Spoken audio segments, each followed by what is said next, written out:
Chapter 4, text number 31, page 228, no, 220, 230. This is probably one of the shortest verses in the Bhagavad-Gita.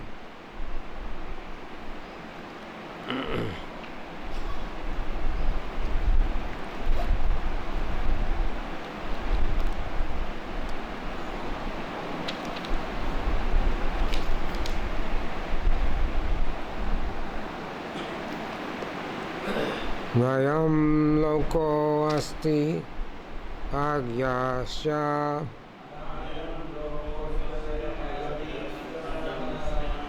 kuto anya kuru sattama Nayam loko asti agyasya kuto anya Guru Satamam. Word for word. Na, never. Ayam, this. Loka, planet. Asti, there is. Ayagyasya, the one who performed no sacrifice. Buddha, where is? Anya, the other. Guru Satam, the best of the Gurus. Translation and purport by His Divine Grace A.C. Bhakti-Yoga Swami Srila Prabhupada. The best of the Kuru dynasty, without sacrifice, one can never live happily on this planet or in this life. What then of the next? Please repeat. O best of the Kuru dynasty, without sacrifice, one can never live happily on this planet or in this life. What then of the next? Purport by Srila Prabhupada.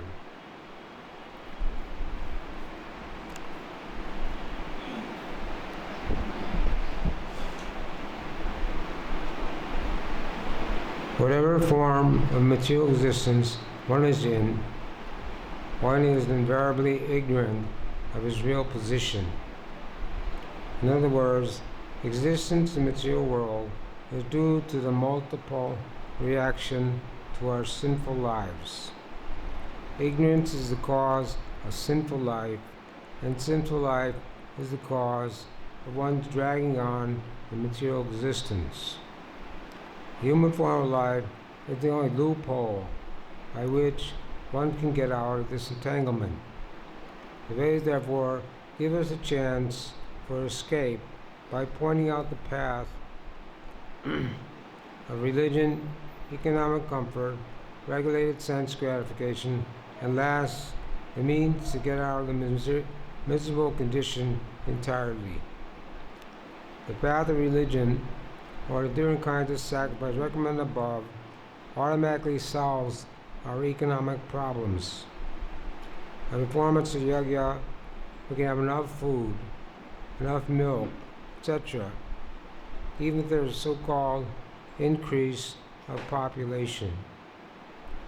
When the body is fully supplied, naturally the next stage satisfies the senses.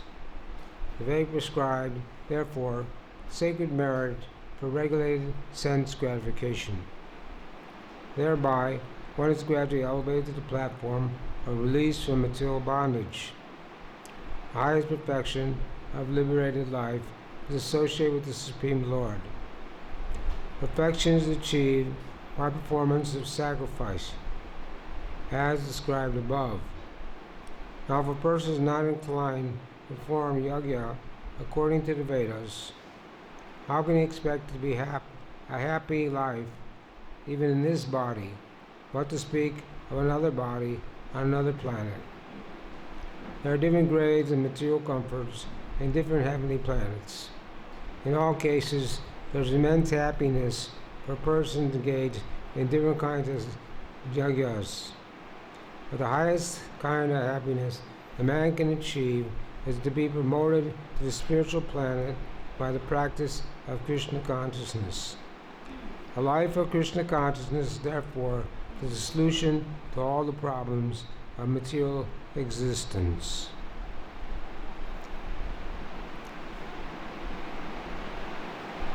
Namo Vishnu Padaya Krishna Vastaya Bhutale Srimati Bhakti-Vedanta Swami Namane Namaste Saraswati Deve Gauravani Pachani Navase Shunyavadi Paskachadistani Sri Krishna Chaitanya Prabhu Nityananda Sri Advaita Gadadhar Srivasi Gaur Bhaktivinoda Hare Krishna Krishna Krishna Hare Hare Hare Rama Rama Rama Hare Hare. O best of Kuru dynasty, without sacrifice, one can never live happily on this planet or in this life. What then of the next?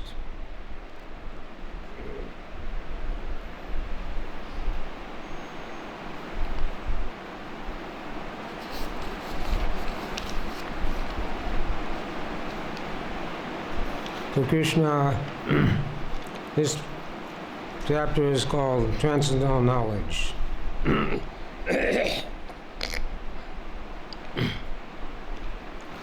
So in these last verses 25 to 33, talking about sacrifices. In this verse he's summing up the result of performing sacrifice. So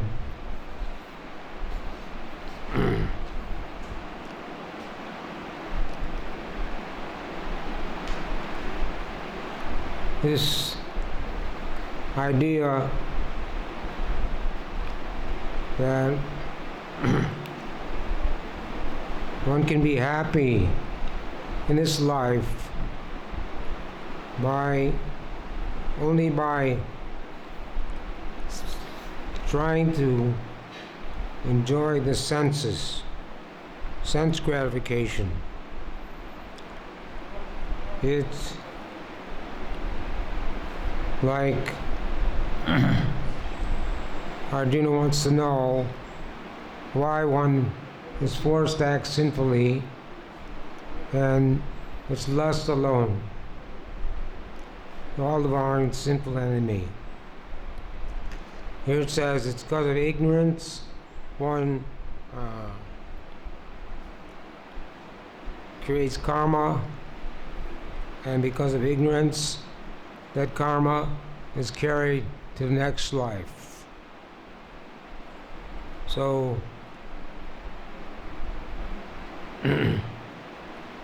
we should not falsely think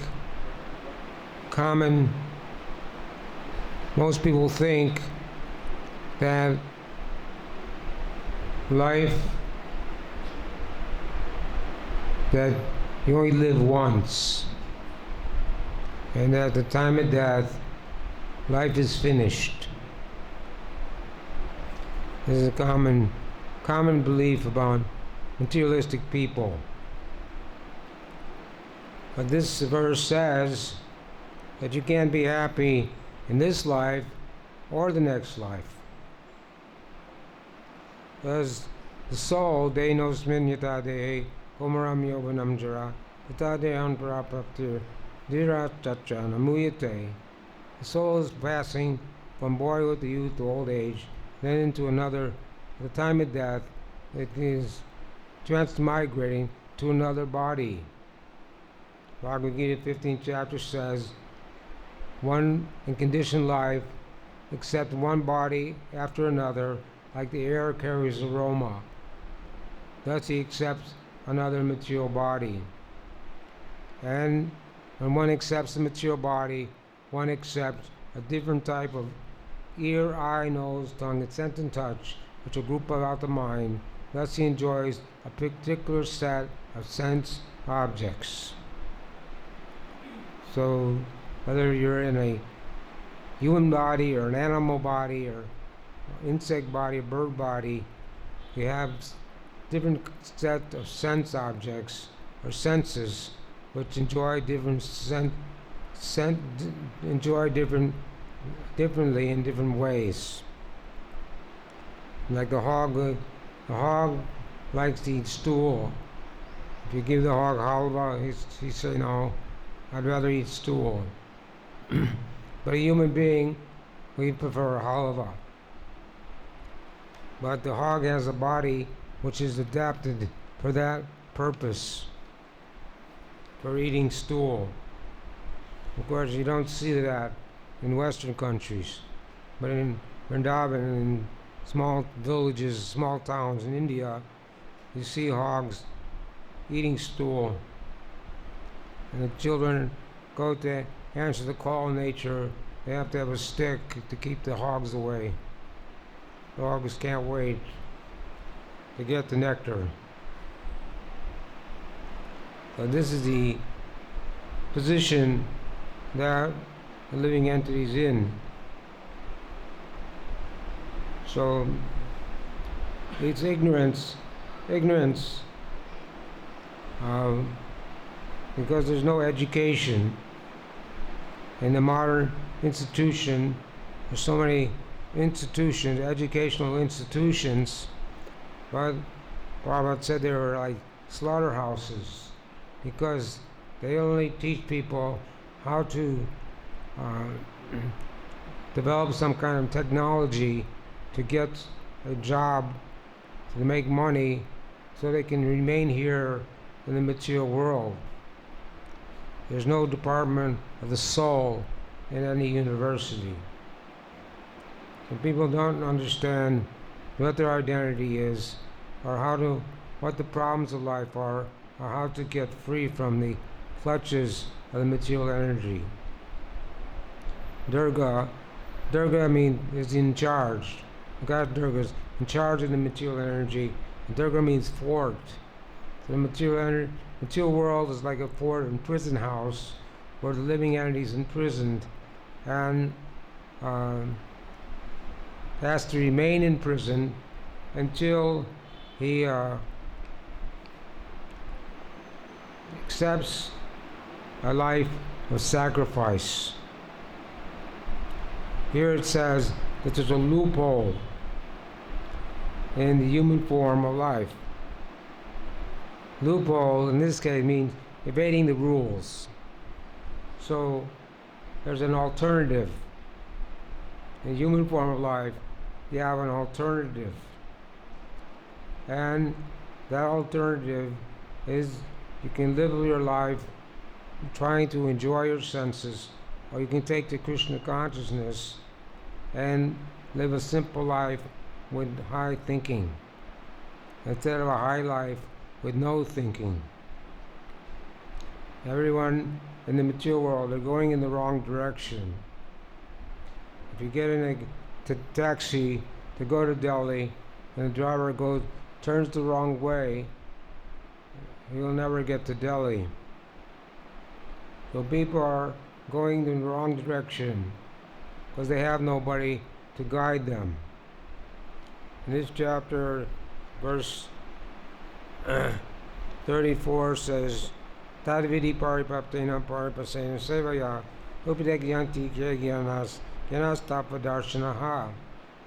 Is try to learn the truth by approaching a spiritual master. Inquire from him submissively, render service unto him. The self-realized soul can impart knowledge unto you because he has seen the truth. So this is required even in the material world. If you want to be a professional man, you have to take instruction from another professional man who's expert in the field.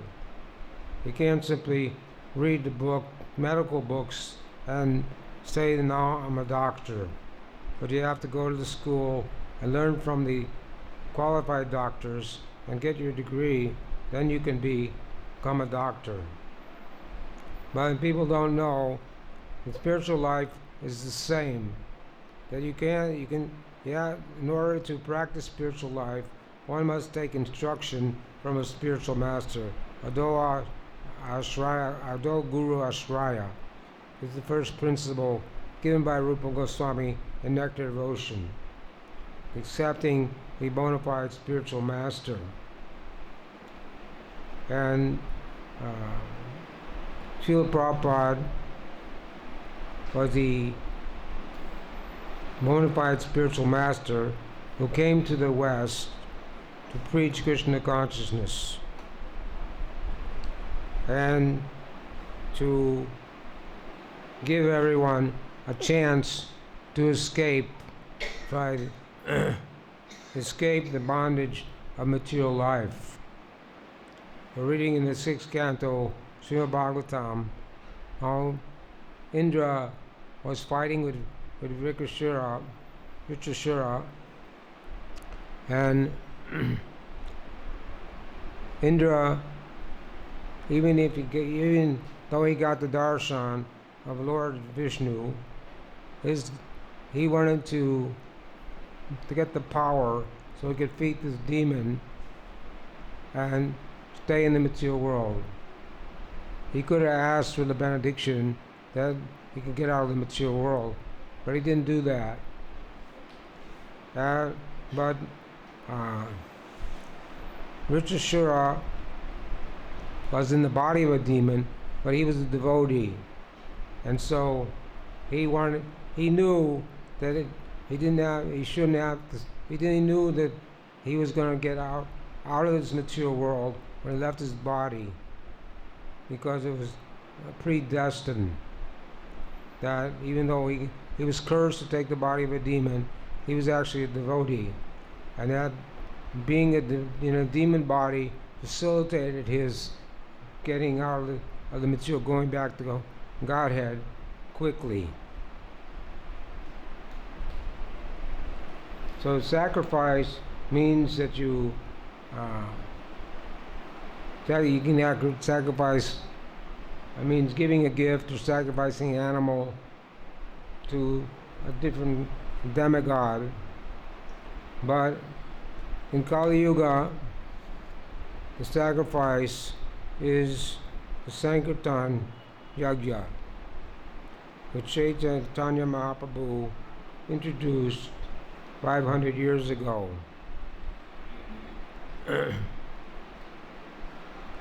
Says Klodoshe He Rajan Hastiye Eka Mahaguna Kirtan Eva Krishnasya Mukta Sangam Parambrajit. Although Kali Yuga is an ocean of faults, there is still one good quality about this age, that simply by chanting the Hare Krishna Maha Mantra, one can be free from the bondage free from material bondage and be promoted to the spiritual kingdom. Also, 11th canto says, Krishna Varnam Prasad Krishnam Sangupanga Swaraswaram Yanga Yagnai Sankirtan Prayer Yantihi Sumeda Shaha. In the age of Kali, intelligent persons perform congregational chanting to worship the incarnation of Godhead, who constantly sings the names of Krishna. Although his complexion is not blackish, he is Krishna himself.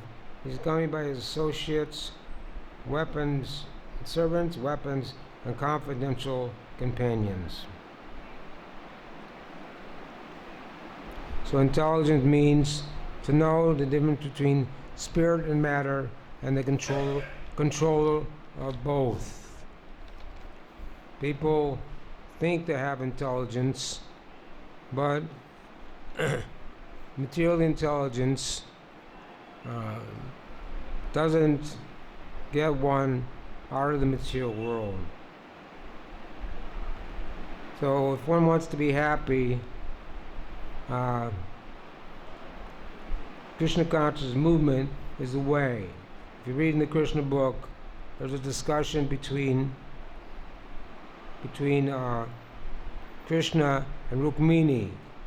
Rukmini was the primary first queen of Krishna in Dwarka. So before that story, Prabhupada says that everybody in the material world is morose or unhappy. Even the jnanis, even the yogis who are trying to practice some kind of spiritual life, because they're lusty and still have material desires, they also cannot be happy. Or the happiness experienced by the jnanis and yogis is like the amount of water in the calf's hoofprint compared to the happiness of Krishna consciousness, which is like an ocean. Bhagavad-Gita says, Yajnartha kamano yantra lokayam kama bandhana tad asram kama kuntaya mukta sangam samachara.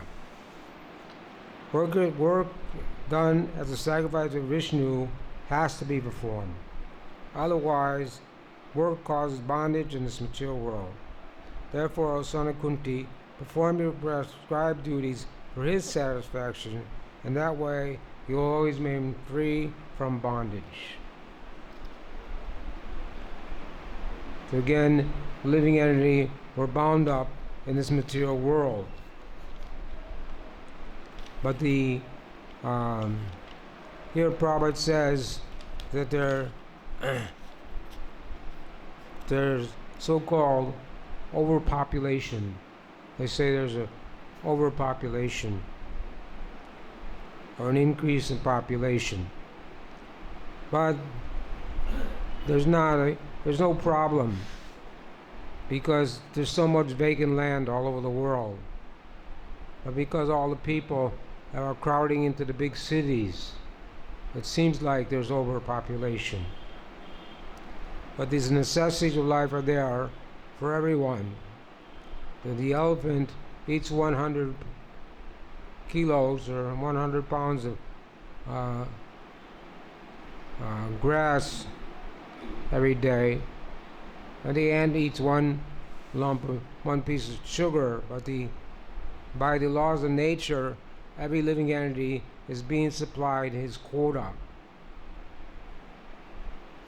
Shri Upanishad says that one should Ishabashamidam Sarvam. One should only accept that which is his quota. In that way, one can go on living for 100 years and not suffer a karmic reaction. So the quota has already been decided. And the quota for the tiger is to eat meat. And the quota for the human beings is to eat fruits and vegetables, grains and milk products, not meat. Krishna says, Patram puspam paloto yom yome bhakti priyachati. Food, flour, water, leaf, if it's offered me with devotion, I'll accept that. So Krishna doesn't accept meat. And people do Kali Puja and offer wine and meat to the goddess Kali. But she's also a devotee, and she doesn't accept that either. But some of her lesser beings may accept that. And they call it Kali Prasadam. But Vaishnavas, we don't take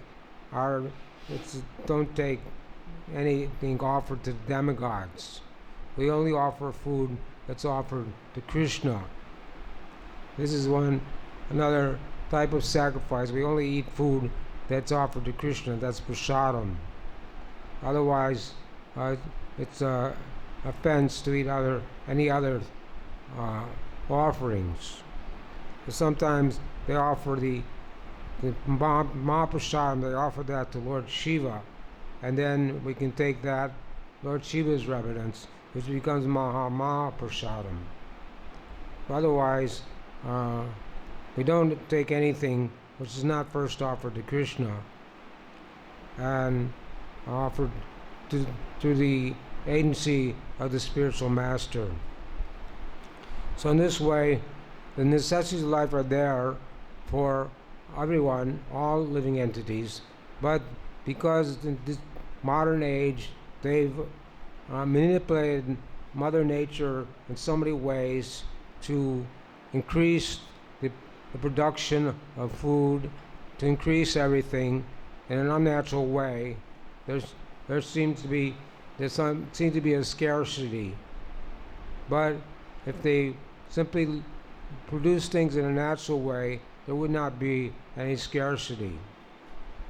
And also, these Prophet says that you can be happy by performing sacrifice in this life and the next, and on this planet or another planet. So we know from Srimad Bhagavatam, 5th canto, describes there's 14 planetary systems, 7 up and 7 down. And there's the upper planets and the middle planets and the lower planets. So it is another misconception. Modern scientists say there's no life on any other planet. And yesterday's verse was describing how one has to enter into Krishna's atmosphere, which means Golok Vrindavan. So the scientists say they went to the moon and they said there was no atmosphere there. The atmosphere means the weather, like rain or wind or snow. But then they discovered when they saw the film of the astronauts landing on the moon that there was a flag was flying. That means there was a wind. They're saying there's no atmosphere, but they're saying the wind was there. And so many fallacies, this idea that they went to the moon, because it says that the sages, they go to the moon and live there for 10,000 years, drink somaras. And Krishna says that I become the moon and supply the juice of life to all vegetables. So how many deserts on this, how many vegetables can you get from a desert? That's not very many. So the misconception, it's another misconception that teach in the schools that there's no life on any other planet, because we have limited senses and limited brain power, and everything is limited. So they have imperfect senses, they're illusion, they have a propensity to cheat, and they make mistakes. This is what the human being is subject to, these 4 faults. So they can make a telescope to look into the sky to see what is up there, but they make that with their imperfect senses, so they can only see a limited distance, a limited amount, not really see what's really happening. But we know from Srimad Bhagavatam that there's life on every single planet, and according to one's karma or one's activity in this life, then you will go to one of the other planets.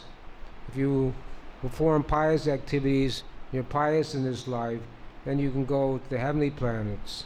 But if you commit sinful activities, then you have to go to the hellish planets and get punished by Yamaraj and then take another body.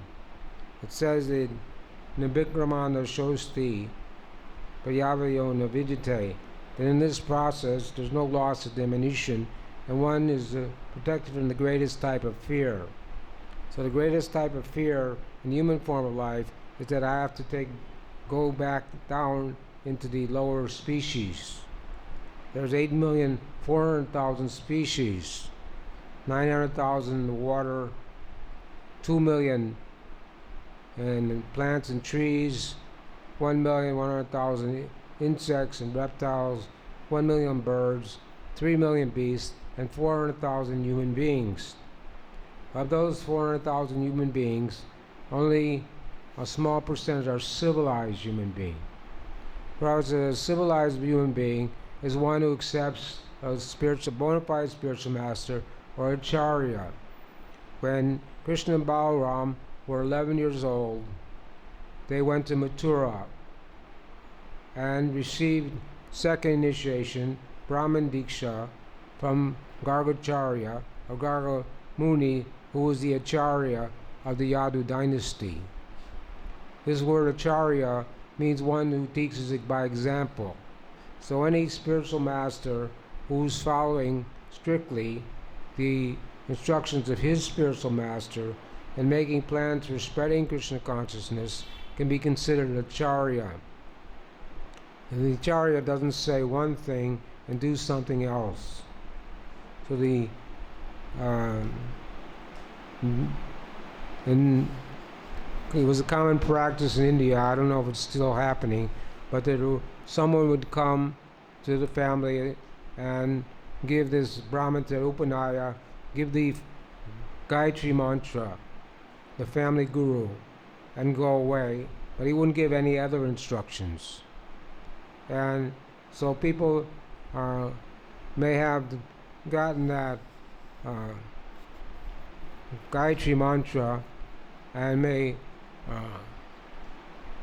think they're on a spiritual path, but because the guru wasn't an acharya, he was just a show, or just to get some remuneration, get some money, just something they would do.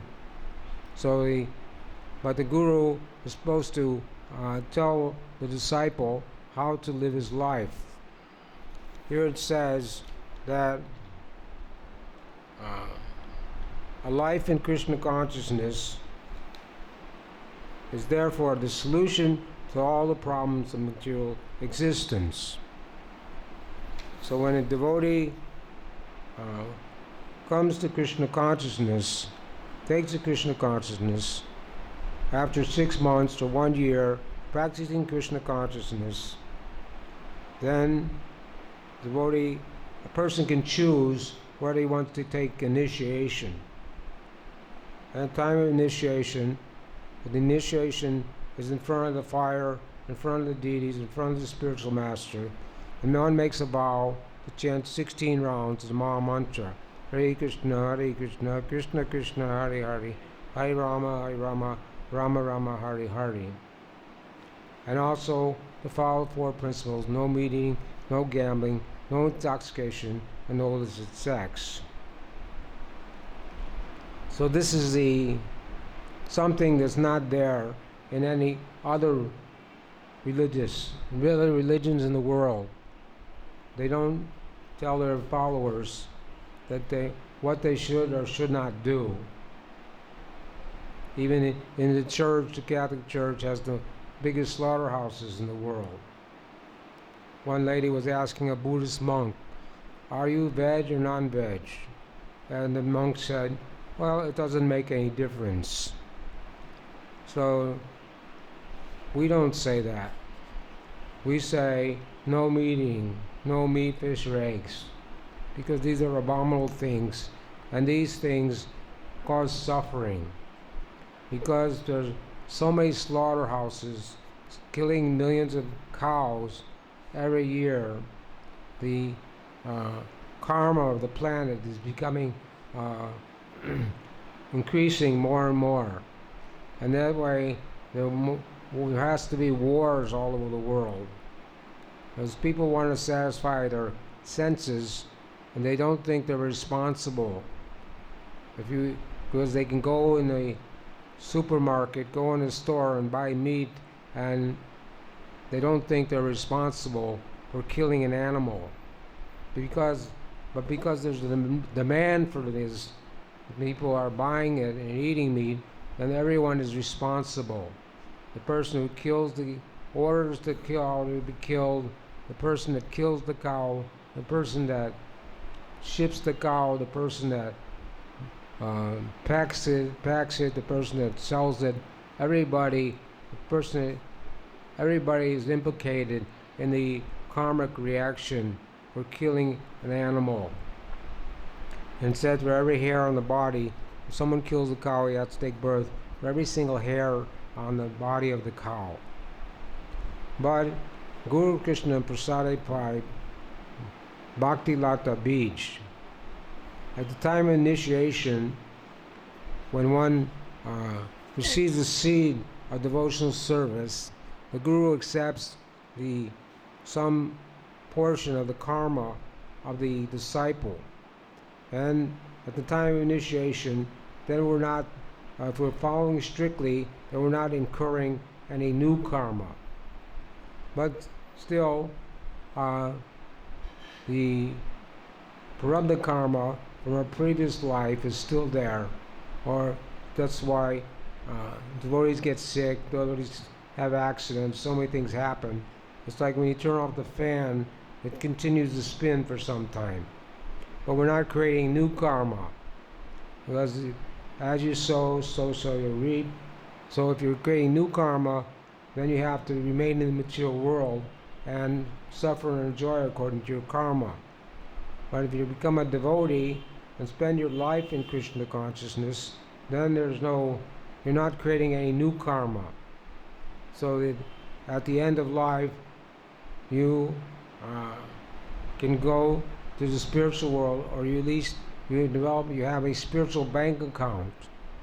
And that spiritual bank account, if you perform 10% Krishna consciousness in this life, that goes with the soul to the next life, and it will take up at 10% or 20% in his next life Krishna consciousness until he becomes fully Krishna conscious. And Krishna says, guarantees that Sarvadharma Prikshaja Mamekam Saranam Braja Ham Tvam Sarvpadmayo Mokshashami Mahasuchaha. He says, just surrender unto me, and I will protect you from all sinful reactions. So someone has to give up all different kinds of dharmas or religious practices and surrender to Krishna. If one's a surrendered soul, then there's no more reaction to the sinful life. This is the way. So this verse is talking about being happy on this planet. So everybody in the material world is looking for happiness, but they can't find it. Whatever happiness they think they're getting, it's just a moment's relief from the suffering.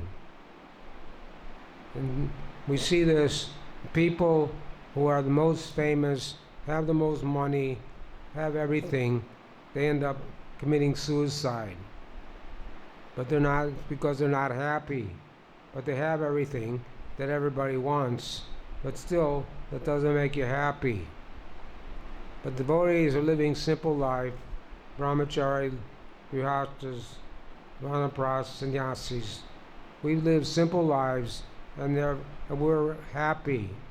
Especially, we're happy to rise early in the morning, come to Mangalarti, dance in the kirtan. Prabhupada said, if you don't feel like dancing, you should dance, and then you'll feel like dancing. And when you dance, you feel happy. So, this is a austerity, tapasya. We're performing tapasya, and we have to rise early in the morning, take a bath, come to Mangalarti. These are all the rules and regulations governing by following Vaidhi Bhakti. This is necessary for purification. Otherwise, if we act whimsically, don't follow the rules and regulations, then we'll not be able to make advancement in Krishna consciousness. So it's very important. Here it says that when the body is fully supplied, naturally the next state satisfies the senses, phase prescribed therefore sacred merit for regulated sense gratification. So one may be a brahmachari. It's supposed, as a system, from the age from 5 to 25, one would go to the Gurukul, or the school of the spiritual master. And then at the age of 25, one can choose whether he wants to stay in the brahmachari ashram or enter the grihastha ashram. Krishna Balaram, they went to Sandapani Muni in Ujjain and practiced this brahmacharya life. Although Krishna and Balaram, they don't have to do anything the common ordinary people do, but because they're playing the role of human beings, they acted like ordinary human beings, even though they're not. So they went to the house of the spiritual master, and they lived there and learned 64 arts in 64 days. In the morning, the guru would teach them some art, and by the evening time, they knew it perfectly. And Sandipani Muni knew that Krishna and Balaram were not ordinary boys. So, after he instructed them, it is the duty of the disciple, after taking initiation, to give Guru Dakshin.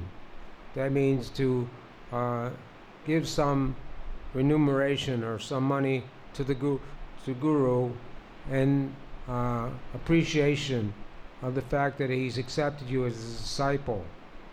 But that Guru Dakshin there's no limit to how much you can give the spiritual master. You can never repay the spiritual master for accepting you as a disciple. But Sandipani Muni knew Krishna and Balaram were different, so when Krishna and Balaram asked, what Guru Dakshin do you want, Sandipani Muni consulted his wife, and they said, well, our son was taken by the ocean. Can you bring back our dead son? So this was not a very difficult task for Krishna. So Krishna went to the ocean and called the god of the ocean, to give back the son. But he said, the son is not with me. He may be with a demon who took the form of a conch shell. So Krishna dived in the ocean and killed this demon, but he didn't find the son in the belly of the demon, but he took the conch shell. Then he went to Yamaraj, the boat of Yamaraj, and he asked Yamaraj to give back the dead son of his teacher, and then he brought back his teacher's dead son. That's the story in Krishna book. There are many pastimes and stories, but here we're talking about different ashrams. When you get brahmachari ashram, then if one feels uncomfortable in the brahmachari ashram and thinks that I'll be more happy by entering the grihastha ashram, then with the permission of his guru, he can enter into the grihastha ashram. It's not a fall down for a brahmachari to take to the grihastha ashram. But the grihastha ashram doesn't mean one can have unlimited sex life. Even in the grihastha ashram, sex life is restricted to once a month at the proper time to beget a Krishna conscious child, and not otherwise. People may want to water down the philosophy and say that, well, I can have sex with my wife anytime because I can't control my senses, but it's okay. They say there's only 3 regulated principles, but that's not following strictly. So household life, Prabhupada says, advancement is very slow or next to nil. Because when you get into household life, you become entangled in so many different ways, and your mind is always disturbed. And when you have a wife, that means that you got 2 minds to deal with, and the wife is always never satisfied. Usually women are by nature have more things than men, so the wife has to be comfortable, and has to have saris, and has to have a nice house, and has to have this and that, and it never ends what the demands are. But for brahmachari, if a brahmachari has to go somewhere, he can pack it back in 15-20 minutes. But a householder has to go somewhere or move to a new location. It takes 2 days. You have to rent a U-Haul truck, a big truck, to take all the paraphernalia with you. So this is the difference between brahmachari and grihastha life. But then at the age of 50, one should take Vanapras and finally sannyas, renounce the world, so that one will not have any attachments at the time of death and can go back home, back to Godhead. So when people take to Krishna consciousness, it's not always appreciated by the family members. And in the West, especially in the West, even in India, the mother is worried that her son is not going to be able to make any money to support her. And most people think getting married and getting a job is what you're supposed to do. But and people don't understand, when you take the Krishna consciousness, it's not a fad or something we do for a few weeks, a few months, or for years. It's something we make a promise to do for our entire life. And Prabhupada said to his disciples, if they could practice Krishna consciousness, chant 16 rounds, follow the regulated principles for their whole life, that he would take them back to Godhead. He said he had the key to the back door. And even if they weren't fully Krishna conscious, he said he would still take them back to Godhead. But we know that Lord Chaitanya appeared 500 years ago. Namo Mahavanadaya Krishna Prem Pradayate Krishnaya Krishna Chaitanya Namo Guru Samana Maha. Lord Chaitanya was the most merciful incarnation, and he came to give freely what no other incarnation came to give, and that's Krishna Prema. So that's the goal of this chanting Hare Krishna. Once there was an assembly where Haridas Ankor was invited to speak, and someone said that chanting the holy name, the benefit of chanting the holy name is you get liberation from the material world. Someone else said that the benefit of chanting the holy name, you get free from sinful activities. Well, these are both correct, but Haridas Thakur said these were side effects. The real fruits of chanting the holy name is to get prema, or love of God.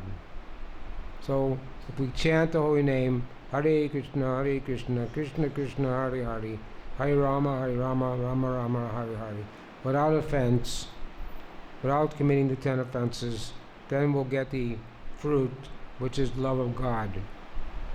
But in the immature stage, where we have to follow the rules and regulations, but it's like a green mango. A green mango will, if it's put in the sun or somewhere where the monkeys won't get it, it'll eventually become a ripe mango. So we're practicing Krishna consciousness, and there may be many stumbling blocks and problems that come up, but we have determination, patience, and enthusiasm, and go on practicing Krishna consciousness, knowing that there's no other better process. There's nothing in the material world that's going to make you happy other than chanting Hare Krishna, preaching Krishna consciousness, and following strictly the 4 regulated principles, 64 angas of devotional service, and the 5 most important are to hear Srimad Bhagavatam, associate with devotees, worship the deities, chant Hare Krishna, and what's the last one? Live in a holy place, like Mathura or Vrindavan or Navadvip, Mayapur. But we do these 5 things with great care and attention, then we'll get the higher taste. Ramji Svarni Bhartante. By practicing Krishna consciousness, you get a higher taste. Therefore, anything in the material world is considered lower taste. Yamunacharya was a king, but he became a great devotee. So he said, even as a devotee, whenever he thought about sex life, he would curl his lips and spit, probably at spite or spit, in disgust. And Krishna, one gopi told another gopi, if you have any attraction to society, friendship, and love, then don't go see that boy Govinda, who's playing on the banks of the Yamuna at Vamsi. And in other words, if you still have material attachments, you will not get the desired result, which is Krishna Prema. So this is a process, a gradual process, Chaitodarpana Marjanam, cleansing the heart of all the anarthas, so that we can actually develop our love for Krishna and not have to think about living happily on this planet or in the next life. We'll not have to take another birth and go through the cycle, repeated birth and death. Because material world, the Kailam Shasvatam, place of misery and suffering, where repeated birth and death go on.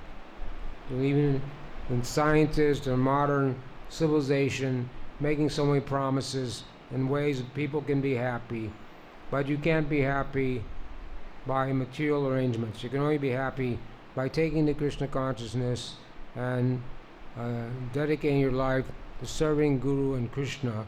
In this way, make our human life successful. Anybody have any comments or questions?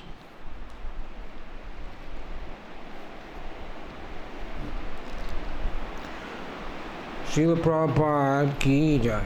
Antaraj Bhagavad-Gita ki jai.